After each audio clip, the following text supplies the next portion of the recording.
So hey everyone, welcome back to another quick and very interesting tutorial. Where in this quick tutorial, I'm going to show you how you can stop annoying allow notification pop-ups in your browser.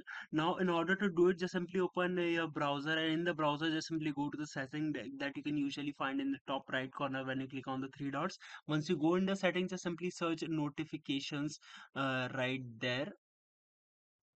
Or you can do is one thing, just simply search site settings.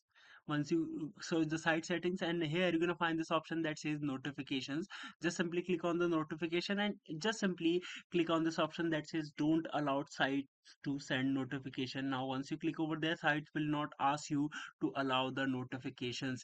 Or you can do one thing, you can manually remove the sites that you want some particular site to remove the notification access. Alright, so that's it for this tutorial. I hope this video will be helpful for you. Make sure to hit the like button and subscribe button for more such helpful and interesting tutorials. See you in the next one. Take care.